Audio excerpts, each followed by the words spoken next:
Legenda dimulai di kerajaan Helmuth saat Vermouth dan 4 rekannya membumi hanguskan segalanya. Tujuan mereka sangat mutlak, yaitu melenyapkan seluruh Raja Iblis tanpa sisa. Sejauh ini, sudah 3 nyawa Raja Iblis yang berhasil mereka tumbangkan. Tim ini berisi Sienna, sang penyihir agung, dan Anas, sang pendeta suci. Ada pula Malen, si pelindung tangguh, serta si bodoh Hamel, tokoh utama kita. Bagi Hamel, sosok Vermouth adalah rival abadi yang selalu ingin ia lampaui. Saat mendominasi pertempuran, monster licik menyerang Vermouth. Hamel melesat melindunginya hingga dadanya tertusuk. Dalam sisa nafas terakhirnya di ambang maut, Hamel berpamitan pada semuanya. Ia terlahir kembali sebagai bocah dengan masa lalu bak dongeng. Melalui reinkarnasi ajaib ini, ia tetap mengingat seluruh memori kehidupan masa lalunya.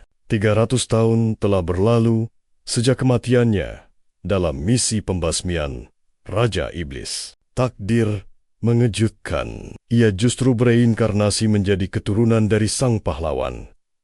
Rivalnya sendiri, kini ia bernama Eugene Lionheart, seorang bocah jenius berusia 13 tahun. Vermouth memiliki banyak wanita, namun hanya keturunan istri sah yang diakui resmi. Meski banyak keluarga cabang bermunculan, mereka yang tidak langsung selalu dianggap remeh. Eugene menyandang nama Lionheart, namun ia hanyalah berasal dari klan cabang rendahan. Upacara seleksi pun tiba. Keluarga cabang dilarang memakai pedang asli atau melatih mana. Eugene tak peduli dan terus mengasah kemampuannya hanya dengan pedang kayu. Sang ayah merasa ngeri melihat Eugene yang sama sekali tak terlihat seperti anak kecil. Tatapannya tajam penuh intimidasi. Esok adalah upacara suksesi akbar yang digelar 10 tahun sekali. Seluruh keluarga, baik garis utama maupun cabang, akan saling beradu kekuatan. Anak-anak pilihan berusia 10 hingga 15 tahun akan diuji kemampuannya. Mereka berkompetisi demi membuktikan siapa yang paling layak menyandang gelar kebanggaan Lionheart. Curangnya, keluarga utama diperbolehkan melatih mana dan menggunakan senjata asli sejak awal. Aturan ini sengaja dibuat agar keluarga cabang tak akan pernah bisa melampaui mereka. Namun Eugene adalah pengecualian. Ia memiliki bakat yang berada di level berbeda. Hal ini membuat ayahnya merasa bersalah karena merasa tak mewariskan bakat apapun. Kompetisi ini diikuti 3 anak garis utama dan 6 peserta. Dari keluarga cabang, peserta terberat adalah putra istri pertama dan si kembar dari istri kedua. Hanya 2 cabang yang memiliki otoritas, sementara sisanya hanya dianggap sampah. Eugene mulai merenung dan mencoba memanggil kembali memori masa lalunya. Dulu, ia sempat sangat percaya diri bahwa dirinya adalah seorang jenius. Tapi ia sadar, jenius sejati hanyalah Vermouth yang dipuja sebagai dewa perang. Teman-temannya yang lain pun adalah para legenda yang sangat dihormati dunia. Eugene merasa gusar dan penasaran apakah para Raja Iblis itu masih hidup. Sumpah Vermouth untuk membunuh Raja Iblis. Penjara telah menjaga kedamaian selama ini. 3 abad berlalu, ia akhirnya menginjakkan kaki di pusat kediaman utama Lionheart. Eugene pun tiba di wilayah kerajaan dengan ambisi yang membara. Hanya garis keturunan langsung yang berhak memakai lambang klan di dada kiri. Di tempat yang penuh kemegahan itulah, Eugene akan menetap sementara. Didampingi seorang pelayan, Eugene langsung meminta untuk ditunjukkan lokasi area latihan luar. Sepasang saudara kembar berlogo resmi muncul dan langsung menghina Eugene karena miskin. Mereka berdua pun melontarkan peringatan keras dengan nada yang sangat angkuh. Saat seorang bocah tertangkap sedang mengintip, Eugene tetap fokus berlatih menggunakan tombak. Pelayan itu terpaku melihat kehebatan Eugene. Tepat saat si kembar datang mendekat. Inilah Cyan dan Seal. Saat ditanya sedang apa, Eugene menjawab santai. Kau buta, aku sedang memegang tombak. Cyan meledak marah karena dipanggil bodoh dan langsung menuntut permintaan maaf. Saat itu juga, Eugene pun meminta maaf.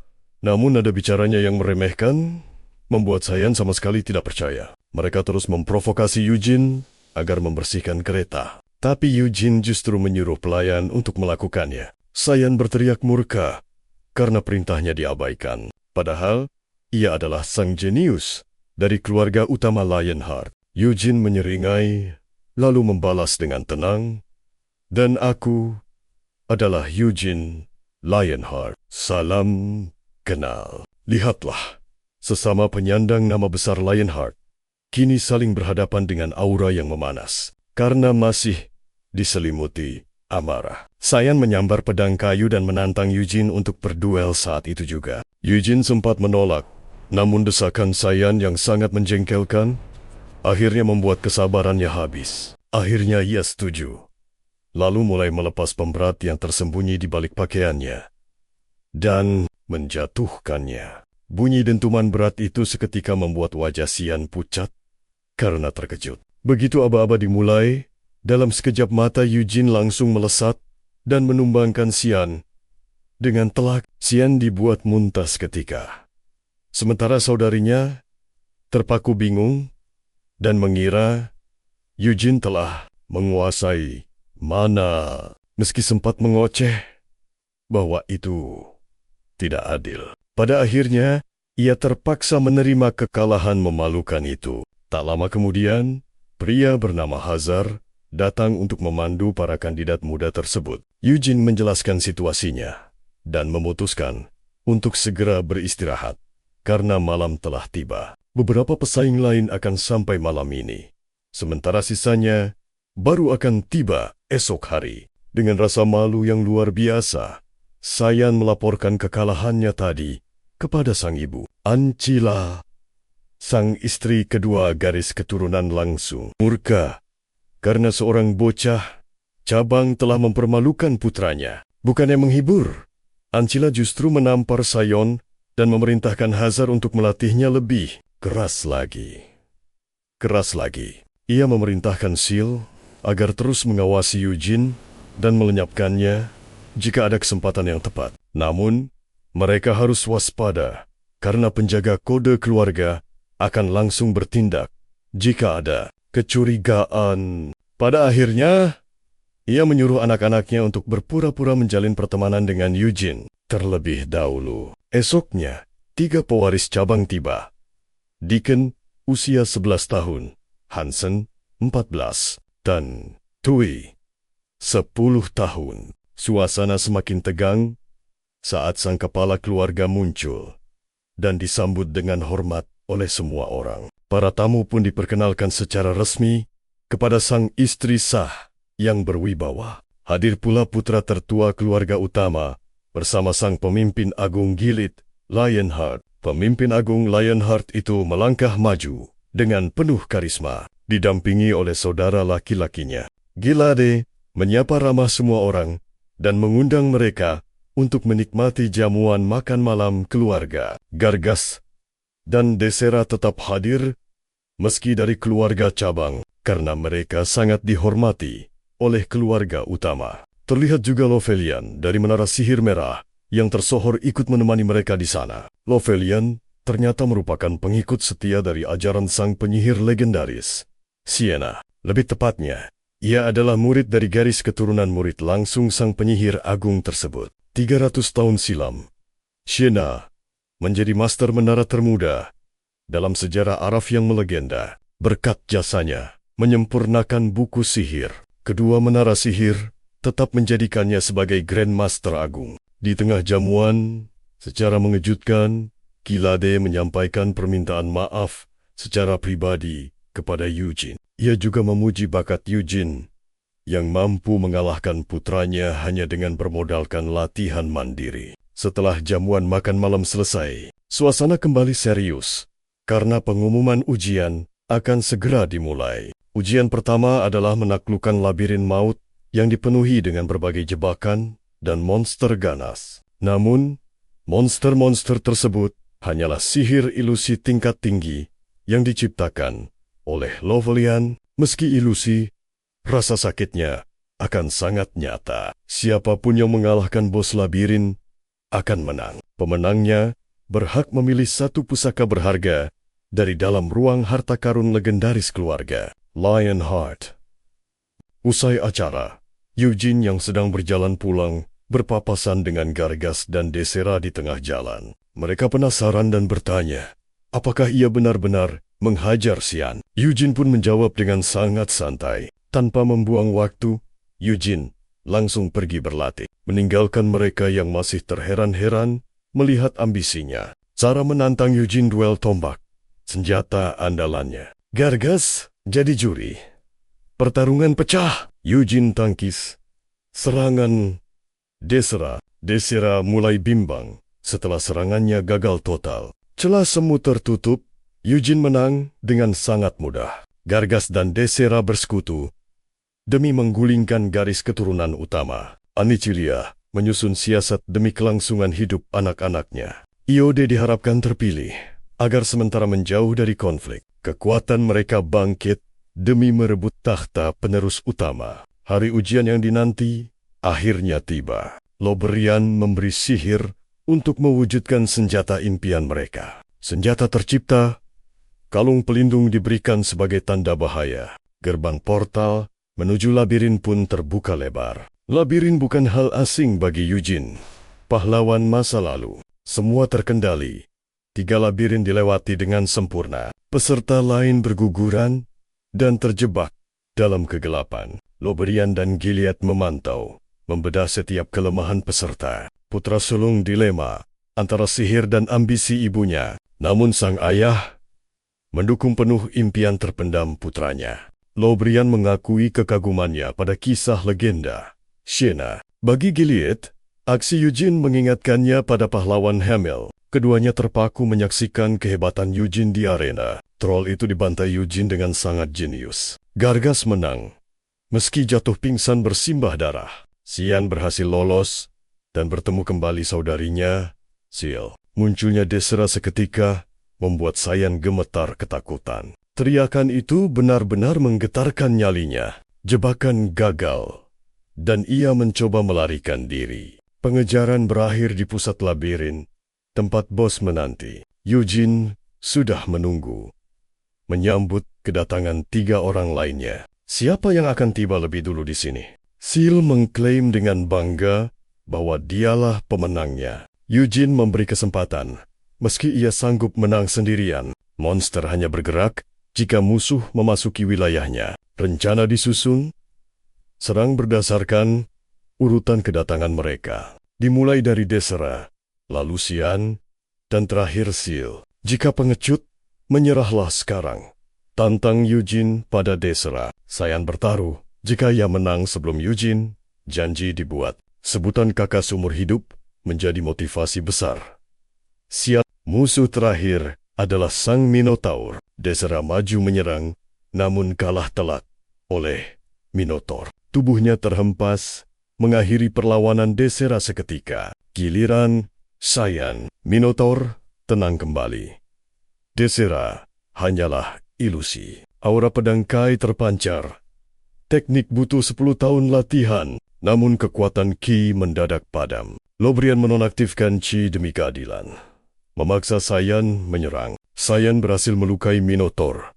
Namun tebasannya hanyalah luka kecil yang tak berarti. Serangan kakinya terhantam lutut lawan, hingga ia tertangkap dan terhempas keras. Bahkan, teknik segel andalannya pun meleset jauh dari sasaran utama. Ia memilih mundur. Tanpa aliran mana, bertarung hanya akan berakhir sia-sia. Eugene jauh lebih cerdik dari saudaranya. Ia segera menyambar pedang dan perisai. Pertempuran pecah.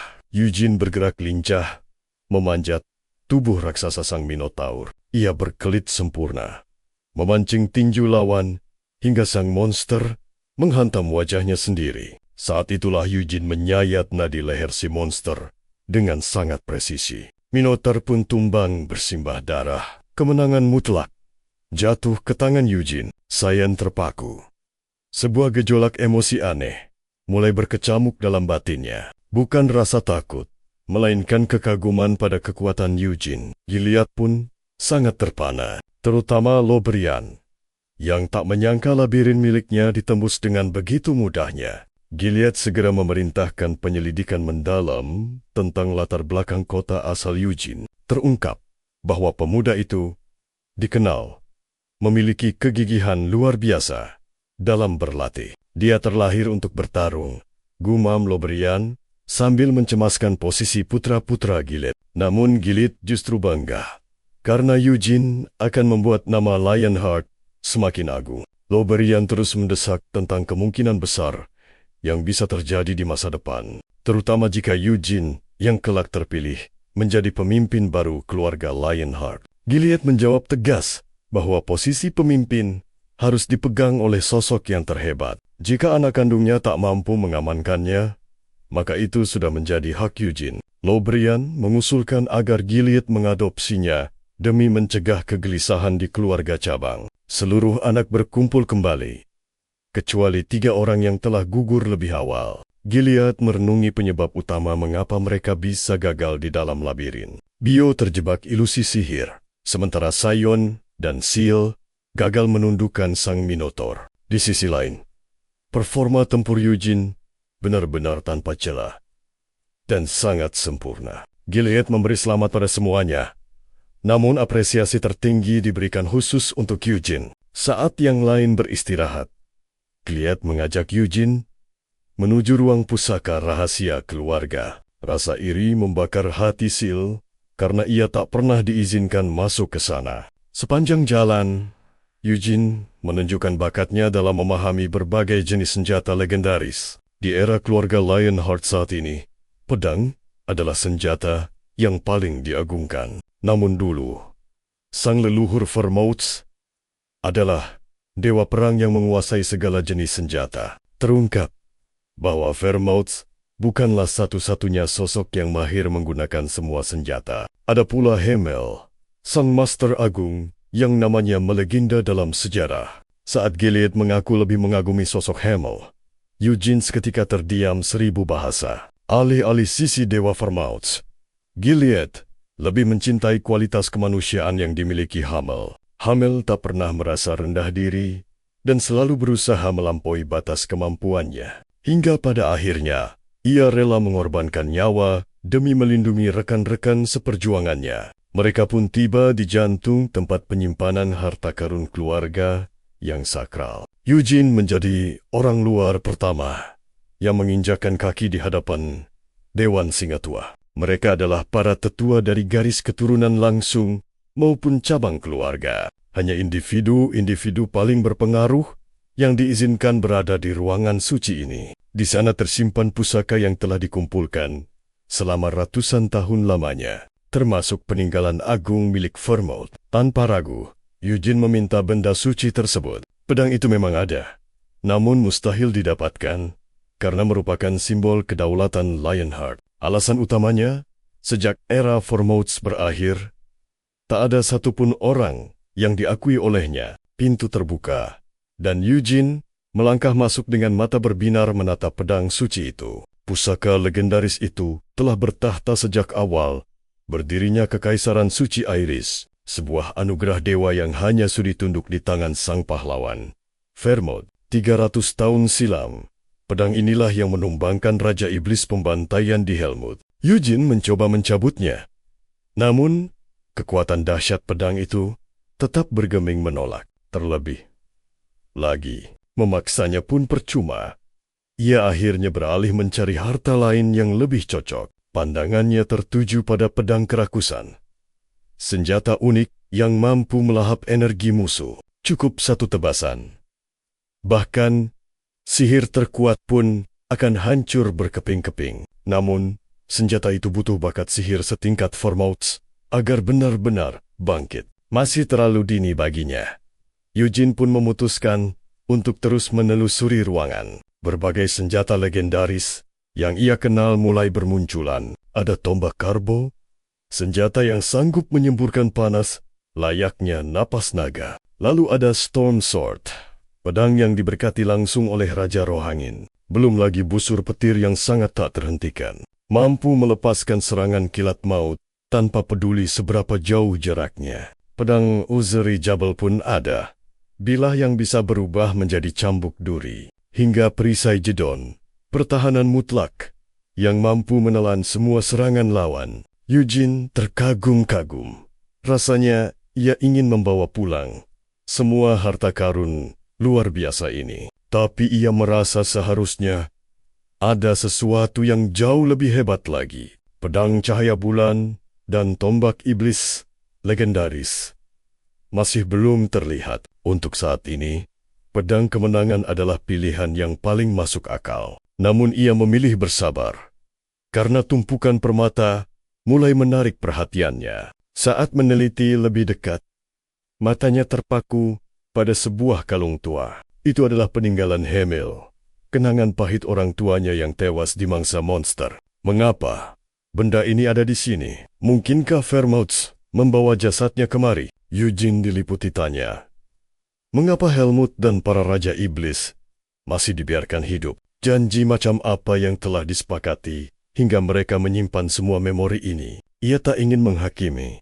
Mungkin ada alasan kuat mengapa mereka gagal membunuh iblis. Akhirnya, Eugene memutuskan untuk mengambil kembali potongan masa lalunya tersebut. Ia tidak sudi membiarkan kenangan itu terkunci selamanya di dalam brankas dingin. Keputusan Eugene membuat mereka terkejut, sebab kalung itu dianggap hanyalah benda biasa. Anehnya, benda tersebut bahkan tidak terdaftar dalam catatan katalog brankas. Mereka ingin menyelidiki sihir di dalamnya.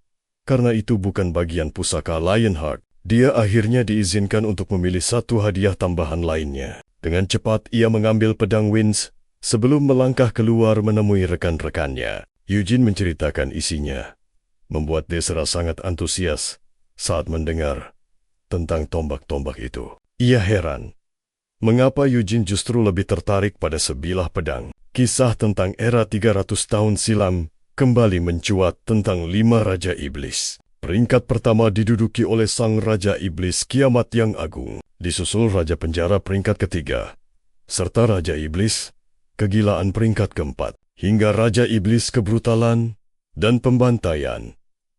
Memicu perdebatan siapa yang terkuat, namun senjata milik para Raja Iblis itu kini telah lenyap. Eugene pun bertanya-tanya, di mana senjata maut itu berada sekarang? Jika pedang cahaya bulan ada, ia pasti langsung menyambarnya tanpa ragu. Inilah pedang legendaris yang pernah menumbangkan Raja Iblis, Kebrutalan, dan Pembantaian. Eugene mulai mengasah tekniknya di bawah pengawasan mereka. Sebelum fokus beralih pada Gilead dan Lovelian, Lovelian mencoba membedah rahasia kalung itu.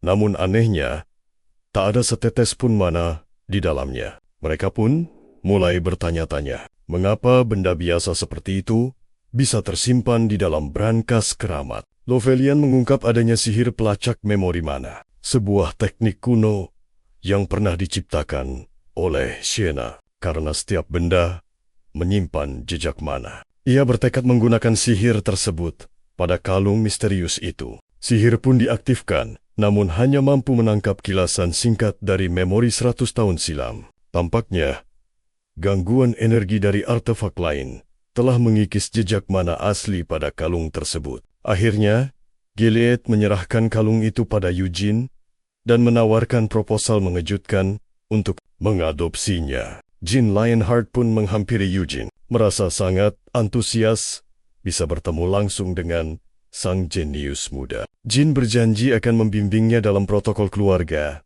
sebelum mengantar Eugene menghadap sang Patriarch, Gilead. Di dalam ruangan, Eugene dan Gilead mulai mendiskusikan asal-usul sebenarnya dari kalung usang tersebut. Gilead menjelaskan bahwa hasil pelacakan memori hanya memperlihatkan sebuah pasar kumuh tempat. Kalung itu dijual. Eugene merasa ada yang janggal, karena mustahil benda sepenting itu bisa tergeletak di tempat serendah itu. Gilead bersiap untuk menyampaikan rencana adopsi secara resmi kepada sang pemuda berbakat. Namun, sebelum sempat bicara, Eugene justru mengira dia akan dijodohkan dengan Sil. Menyadari adanya kesalahpahaman, Gilead segera meluruskan bahwa niat sebenarnya adalah mengangkatnya sebagai putra sah. Sontak saja kabar mengejutkan itu membuat Eugene tertegun sejenak, tak percaya. Gilead menjamin bahwa ayah Eugene tetap akan dihormati.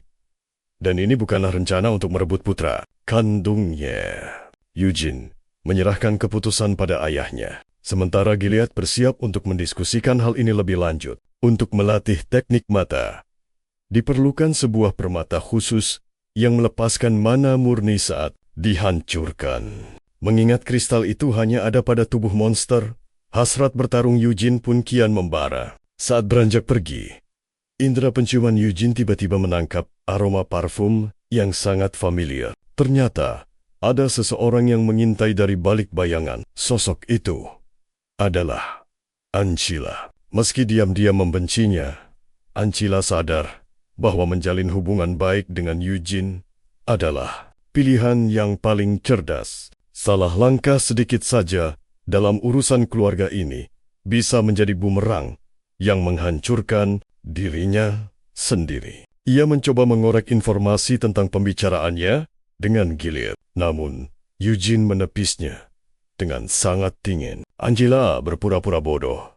Sementara Eugene memilih untuk segera pergi sambil tetap mengawasi gerak-geriknya. Wajah aslinya mulai tersingkap. 2 hari berlalu, ayah Eugene akhirnya tiba dan disambut pelukan hangat sang putra. Gerhard tak menyangka putranya akan melangkah sejauh ini. Ia pun segera masuk untuk berdiskusi dengan Gilead. Rencana adopsi pun diungkapkan. Namun Gerhard nampak sangat ragu dengan tawaran yang begitu besar tersebut.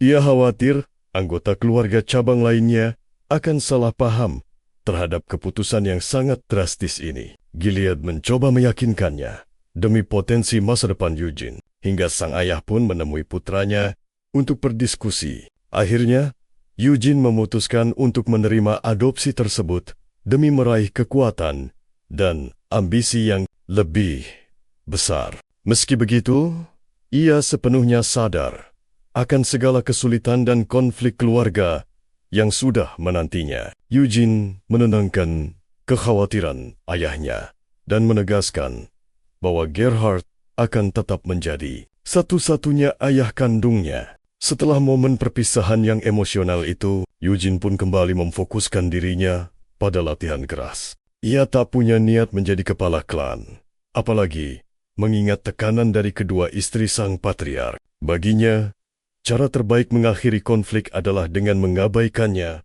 atau menghancurkannya secara langsung. Seluruh anggota keluarga besar kini berkumpul dalam upacara sakral yang akan menentukan garis takdir mereka. Ibu Xian memperingatkan putranya untuk bersiap, karena mulai sekarang ia akan terus dibanding-bandingkan dengan Eugene. Ia meyakinkan Xian bahwa posisinya sebagai keturunan langsung tetap aman, sambil memintanya untuk berteman dengan Eugene. Sementara itu, Xiao terus saja mengganggu Eugene dan memintanya untuk lebih terbuka pada sang kakak. Ewart Lionheart memutuskan untuk menempa sihirnya bersama Lovelian. Meski belum resmi menyandang status sebagai murid, Ewart merasa sangat lega karena akhirnya ia bisa sedikit bernapas bebas dari tekanan keluarga utama. Sang ibu terus menekannya, mengingatkan beban berat sebagai calon kepala keluarga yang agung. Gilead memberi peringatan keras agar tak diganggu. Sementara Theanus menduga Anichilia akan menyukai situasi ini. Sayangnya, Iode lahir tanpa bakat legendaris. Garis keturunannya, ditambah tekadnya yang sangat rapuh, menjalin ikatan dengan para penyihir hebat, adalah kunci untuk membangkitkan kekuatan udaranya yang terpendam. Tepat 1 hari setelah pesta perjamuan itu berakhir, Iode Lionheart pergi bersama Lovelian. Sementara para penerus keluarga cabang mulai kembali ke kediaman mereka. Akhirnya, Eugene dan Gerhard memutuskan untuk memakai bangunan tua tak berpenghuni itu hari ini. Inilah saatnya Eugene memulai langkah pertamanya untuk menguasai aliran energi mana yang murni. Ada 2 jalan utama mengolah mana, melalui teknik pernapasan atau latihan fisik yang sangat berat.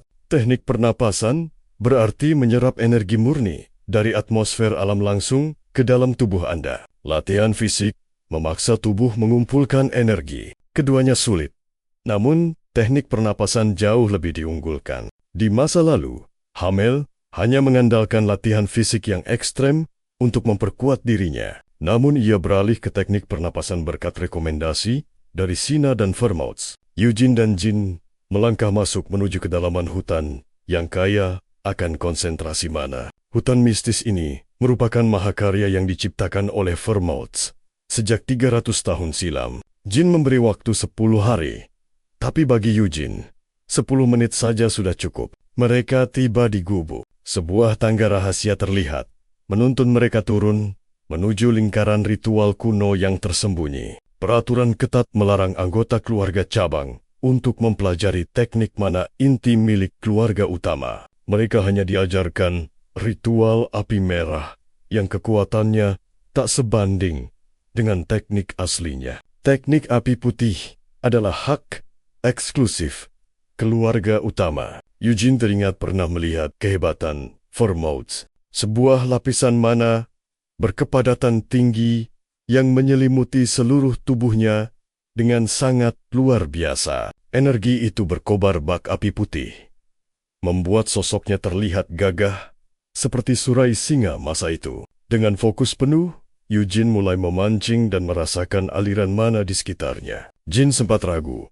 namun Eugene membuktikannya dengan menebak posisi Jin meski matanya tertutup rapat. Hal itu sontak membuat Jin benar-benar terpaku dalam rasa terkejut yang luar biasa. Keduanya mulai bermeditasi, mencoba mengalirkan energi mana ke seluruh penjuru tubuh mereka. Eugene melakukannya dengan instan. Bahkan ukuran inti mananya jauh melampaui ekspektasi seorang pemula. Jin menyebutnya monster sejati. Saat beranjak pergi, Jin menjelaskan tentang rahasia pembelahan inti mana. Sistem bintang ini diciptakan Vermouth. Dialah satu-satunya manusia yang mampu mencapai tingkat 10 bintang. Sementara itu, Jin dan Gilad baru berhasil mencapai tingkat kekuatan 6 bintang. Sedangkan sisanya masih di tingkat 1. Eugene bersyukur terlahir kembali di tubuh sesempurna ini. Kini, ia pun mulai mendalami teknik rahasia tingkat tinggi milik sang legenda. Vermouth, setibanya di kastil, Jin segera menceritakan pencapaian luar biasa Eugene kepada saudaranya. Eugene ingin menguji sesuatu. Ia pun meminta Nina membawakan pedang pusakanya dengan segera. Eugene mulai memusatkan seluruh energi mananya, mengalirkannya langsung ke dalam bilah pedang tersebut. Angin puyuh dahsyat pun tercipta. Dari balik badai, sebuah suara misterius menyapa Hamel dengan hangat. Suara itu tak salah lagi.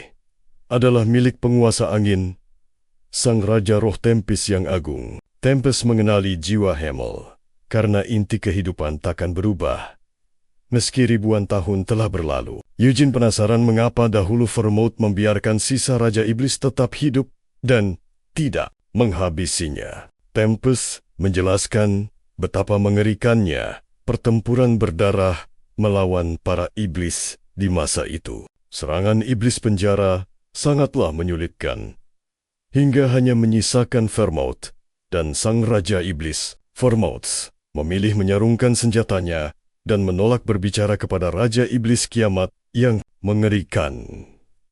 Ternyata sebuah perjanjian rahasia telah dibuat, memicu rasa ingin tahu Eugene yang sangat besar. Sayangnya, Tempest tak tahu detailnya. Eugene tiba-tiba tumbang karena kehabisan mana akibat kekuatan pedang tadi. Di tengah kesadarannya yang menipis, ia mulai meragukan apakah dirinya benar-benar reinkarnasi Hamel. Mungkinkah sosoknya hanyalah boneka dengan memori palsu dari Hamel? Namun, berdasarkan pengakuan mengejutkan dari sang Tempest, ini bukti kuat.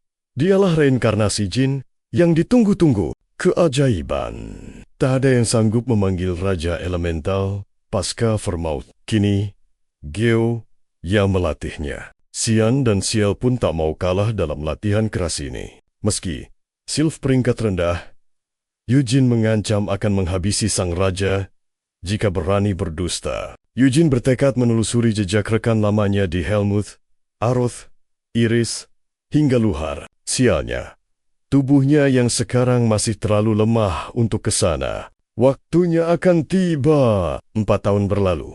Eugene Lionheart kini berumur 17 tahun. 3 bintang telah terukir. Dia kini mengincar Aroth demi menguasai seni sihir terdalam. Usai berlatih, dia berpapasan dengan Xian. Xian mengejeknya. mengingatkan kegagalan masa lalu yang dianggap tak layak menjadi murid Lovelian. Meski masuk Menara Merah jalur koneksi, dia dianggap takkan punya masa depan. Eugene pun menemui Gilead untuk mengutarakan niat tulus yang dipendamnya. Gilead sempat ragu, namun kegigihan Eugene membuatnya tak bisa berkata tidak. Gilead meminta sumpah agar Eugene tak menyentuh sihir hitam di Menara Hitam Aroth. Untungnya, belum ada kabar miring mengenai menara terkutuk tersebut. Ingat, hukum klan Lionheart sangat mengharamkan segala bentuk sihir. Kegelapan, Eugene menjamin bahwa semua akan baik-baik saja. Dia paham kekejian 300 tahun lalu. Saat melangkah pergi, Seal membeku di balik pintu. Suara Seal bergetar, mempertanyakan apakah kepergian Eugene sudah mutlak. Rasa kehilangan menyergapnya. Berbagai alasan pun dilontarkan agar Eugene membatalkan niatnya. Seal nekat menantang duel demi menahannya. Namun, tekad Eugene tak tergoyahkan. Lantas, bagaimana nasib ayahnya jika dia pergi begitu saja? Eugene tenang menjawab bahwa ayahnya sudah kerasan hidup di kediaman utama. Seal terus membujuk dengan nama Paman Jim dan saudaranya. Namun perpisahan ini tak terelakkan. Eugene pun berpamitan pergi. Melalui portal sihir, kini mereka melesat bebas, melintasi cakrawala luas. 5 menara megah membentuk formasi pentagram, mengelilingi sebuah kastil pusat. Target utamanya, kediaman Sienna. Sosok yang menghilang 200 tahun lalu. Hanya dengan sepucuk surat, para pengikut setianya mencoba melacak keberadaannya. Namun hasilnya nihil. Misteriusnya, dia lenyap tepat di hari kelahirannya sendiri. Sang pemandu mulai berteori. Mungkin dia ke Helmuth demi membalas dendam atas kematian tragis sang kawan. Hamel, rumor liar menyebut para penyihir gelaplah yang menghabisinya. Kecurigaan Eugene tertuju pada Raja Iblis. Mengingat koneksi gelap menara tersebut. Kini, rumah itu dipenuhi peziarah yang memohon berkah kelulusan ujian sihir. Begitu masuk, Eugene langsung mencari rahasia kehidupan dari masa lalunya. Memori lama muncul.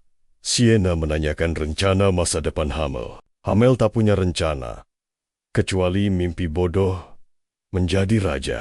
Dia pun balik bertanya tentang impian Sienna. Sienna hanya mendambakan kehidupan sederhana, layaknya manusia normal. Menikah, menimang buah hati, dan menua dengan damai. Usai seabad kesendirian, Eugene bergegas menuju perpustakaan bawah tanah yang rahasia. Meski mencari petunjuk, pengawasan ketat sang penjaga membuatnya gagal membuka kitab sakti itu. Misteri kalung itu menghantuinya. Jelas, ada tangan gelap yang mengutak-atik takdir reinkarnasinya. Rumor panas beredar bahwa setiap malam dia terbuai dalam kenikmatan terlarang bersama seorang succubus. Eugene meledak dalam amarah.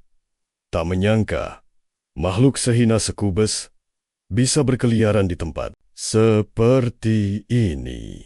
Menara kegelapan rupanya bukan hanya sarang bagi penyihir hitam, melainkan juga tempat bernaung para iblis. Tersembunyi sebuah gang yang tersohor sebagai pusat transaksi gelap di pasar gelap. Namun beberapa toko di sana menggunakan succubus sebagai pelayan. Dan kabarnya, Iota sering terlihat di sana. Gang itu dijuluki Bolero, wilayah yang berubah menjadi sarang maksiat tiap kali bulan purnama bertahta. Eugene memilih untuk mengabaikan Iota demi menjaga fokus sepenuhnya pada tugas yang ia emban. Amarahnya memuncak melihat Iota mengotori martabat keluarga dengan bersekutu bersama iblis rendahan. Dia sangat ingin menghajar Iota, namun dia sadar harus mengumpulkan bukti yang kuat terlebih dahulu. Ia pun memutuskan menanti datangnya bulan purnama untuk menyergap gang terkutuk tersebut. Sesampainya di Menara Merah,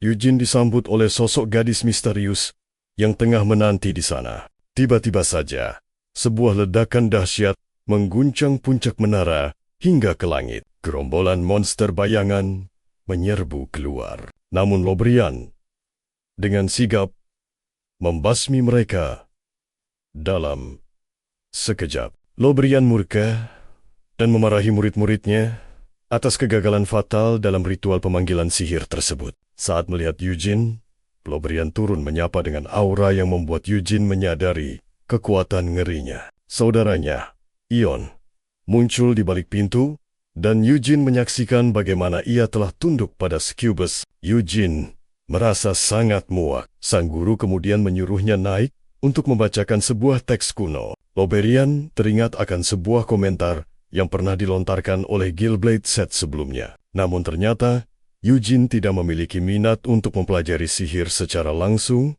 Di bawah bimbingannya, karakter utama kita menjelaskan bahwa ia tak ingin memicu masalah yang membuat orang lain membencinya. Sebagai bagian dari keluarga Leonhardt, ia bertekad menguasai seni sihir melalui usahanya sendiri. Sang guru pun mempersilakan Eugene bertanya apa saja. Tak terasa, sebulan sudah ia menetap di menara. Setiap hari ia menghabiskan waktu di perpustakaan, tenggelam dalam ribuan teks sihir kuno. Fajar ia gunakan untuk mengolah mana, sementara malam hari adalah waktu untuk menempa fisiknya. Seluruh buku di perpustakaan telah habis dibaca. 300 tahun lalu, Siena telah merumuskan tingkatan sihir. Pada awalnya, metode tersebut hanyalah gaya unik yang ia ciptakan untuk dirinya sendiri. Namun, saat ia menguasai Menara Hijau, para penyihir termasuk Erof mulai mengikuti metodologinya. Tahap pertama adalah lingkaran. Cincin mana yang berputar kencang untuk menciptakan kekuatan sihir. Saat mana tumbuh melampaui kapasitas satu lingkaran, maka lingkaran baru akan otomatis terbentuk. 300 tahun kemudian, sistem lingkaran ini tetap menjadi fondasi utama yang dipelajari para penyihir. Hanya penyihir elemen atau pengguna sihir hitam dengan latar berbeda yang tidak menggunakan sistem lingkaran ini. Eugene akhirnya melangkah masuk ke ruang latihan, tempat di mana Hira sudah menantinya. Hira menyarankan Eugene untuk mulai membentuk lingkaran sihir seperti para penyihir pada umumnya. Tapi Eugene ingin memberikan sentuhan berbeda dengan menggunakan metode manipulasi mana khas Lionheart. Hiro menentang keras rencana itu karena tingkat kesulitannya yang berada di luar nalar. Jika spiral mana tersebut sampai lepas kendali, taruhannya adalah luka parah atau bahkan kematian. Karena tekad Eugene tak tergoyahkan, Hira pun menyerah dan membiarkannya melakukan eksperimen gila itu. Namun ia bersiap bertindak jika situasi mulai berbahaya saat lingkaran Eugene mulai memuntahkan seluruh mana. Meski ritual api putih dan sistem lingkaran punya metode berbeda, Eugene merasa keduanya memiliki inti sama. Dengan menggunakan prinsip dasar dari metode api putih yang telah ia kuasai, mana dikendalikan melalui formasi bintang. Berbeda dengan sistem lingkaran yang menggunakan metode kaitan. Dia akan mengganti lingkaran dengan bintang-bintangnya untuk mendongkrak kapasitas mana miliknya. Kendali mana sepenuhnya ada di tangannya, dan situasi saat ini memang menuntutnya untuk melangkah lebih jauh. Memikirkan hasil akhirnya hanya akan mengganggu fokus. Dia harus segera mengeksekusi rencana ini. Hal yang sulit dipercaya adalah bagaimana mungkin pemuda usia 17 tahun mampu melakukan hal sejauh itu. Akhirnya, Eugene berhasil menguasai seluruh aliran sihirnya dengan sangat sempurna. Demi menguji kekuatannya, seekor golem dipanggil, namun Eugene melumatnya dengan satu serangan sihir. Saat para pahlawan menjelaskan situasinya, Lobrian benar-benar terpaku seolah tak percaya. Lobrian bergumam, bocah ini benar-benar monster jenius yang sangat berbakat. Hira bahkan menyebut kekuatan sihir Eugene sudah melampaui penyihir tingkat 3. Lobrian pun mulai mempertimbangkan untuk memberikan surat rekomendasi khusus bagi Eugene. Padahal, hanya kaum elit dan bangsawan tinggi yang diizinkan masuk ke perpustakaan Lobrian. Namun melihat potensi Eugene, dia mantap menuliskan surat rekomendasi berharga itu. Bayangkan, hanya dalam 1 bulan, dia telah melahap habis seluruh buku sihir. Lobrian heran, kemana perginya Eugene di tempat asing tanpa kenalan seperti ini. Aerof menyahut bahwa Eugene sedang pergi untuk mengunjungi salah satu teman lamanya. Sementara itu di lapangan Meridian, Eugene tampak terpaku menatap sebuah patung. tiba-tiba sosok pria muncul di hadapannya, yang ternyata adalah Gargas sendiri. Lagi-lagi, Gargas menawarkan ramuan rahasia keluarganya demi membentuk otot yang lebih kekar. Eugene tak peduli dan bertanya tujuan aslinya. Gargas lalu menyinggung nama Bolero Ali. Eugene tahu tempat itu, sarang Iode. Ternyata Gargas mengincar barang lelang yang sangat aneh. Eugene pun hanya bisa geleng-geleng kepala. Gargas memohon pinjaman uang demi barang yang konon sangat berharga bagi penyihir itu. Apa kau berniat menciptakan sebuah resep baru lagi? Eugene teringat wajah layu Iode di koridor. Tanda jelas dia kecanduan pesona Succubus. Saat bulan purnama tiba nanti, Iode pasti kembali ke sana. Eugene pun bergegas menemui Lobrian di menara sihir. Lobrian akhirnya menyerahkan surat rekomendasi yang sangat prestisius. Perpustakaan Kerajaan Akrium, gudang ilmu sihir legendaris sejak 300 tahun yang lalu. Kemegahannya bahkan setara dengan menara sihir Texar yang sangat agung. Namun bagi Eugene, kualitas isinya tetaplah yang paling utama dan dia meragukannya. Lobrian meyakinkan bahwa inilah saat terbaik bagi Eugene untuk memperdalam ilmu sihirnya. Dengan mempelajari arsip Akrena, potensi sihir Eugene akan meledak melampaui batas normal. Di sana tersimpan rahasia sihir kuno yang sangat langka, peninggalan dari era mitos dan pemikiran para filsuf terhebat sepanjang masa. Bahkan ada 3 salinan asli dari manuskrip sihir yang sangat melegenda. Itu adalah mahakarya Siana, kristalisasi seluruh ilmu sihir di masa senjanya. Kitab ini adalah yang terbaik dalam sejarah Aerof. Bahkan hanya volume 1 yang beredar. Membaca 1 volume saja sudah cukup untuk melontarkan pengetahuan sihirmu ke tingkat dewa. Eugene sempat bimbang. Namun dia justru menanyakan kondisi saudaranya, Iode. Dia ingin memastikan apakah Lobrian menyadari situasi gawat yang menimpa saudaranya. Lobrian tahu. Namun segala upayanya untuk menghentikan Iode selalu berakhir sia-sia. Lobrian ingin Eugene paham betapa berat beban Iode selama berada di Aerof. Kegagalan bertubi-tubi dan tekanan batin membuatnya terjerumus ke jalan yang salah. Dia mencari pelarian pada Succubus, meski tahu nyawanya terancam oleh makhluk itu. Tapi beruntung, sejak gerbang Helmet terbuka, Ratu Penyihir melarang siapapun menyentuh Eugene. Dari satu sisi, Eugene paham beratnya tekanan keluarga, namun dia tetap tak setuju.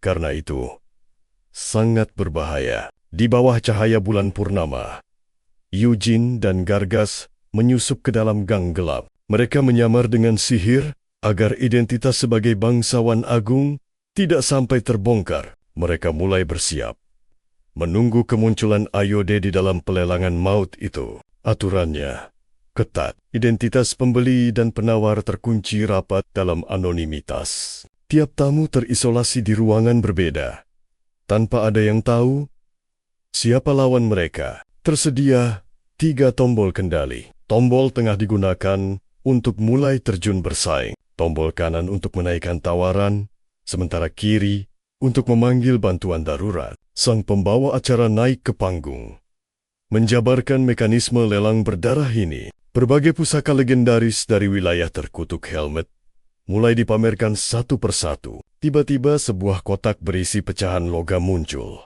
dan Eugene langsung menyambarnya. Instingnya bergetar. Itu adalah serpihan dari pedang cahaya bulan yang legendaris. Di masa lalunya, pedang sakti tersebut pernah ditemukan di wilayah Kozert. Senjata itu hanya tunduk pada Vermouth. Mungkinkah dia menghancurkannya setelah aku mati? Tak lama kemudian, informasi datang bahwa Iode telah terlihat di gang sempit. Eugene menyelinap ke sarang Succubus, lalu mengambil alih situasi dengan sangat tenang. Saat digiring ke kamar, Eugene justru bersikeras ingin menuju ke ruang makan. Di tengah jamuan, Iode muncul dengan kondisi tubuh yang tampak terkuras habis. Eugene membayangi mereka secara diam-diam menuju sebuah rumah rahasia yang tersembunyi. 3 preman mencoba menghadang, namun dengan mudah Eugene menyapu bersih mereka. Saat merangsek masuk, serangan musuh langsung dipatahkan oleh ledakan sihirnya yang dahsyat. Dengan pedang terhunus,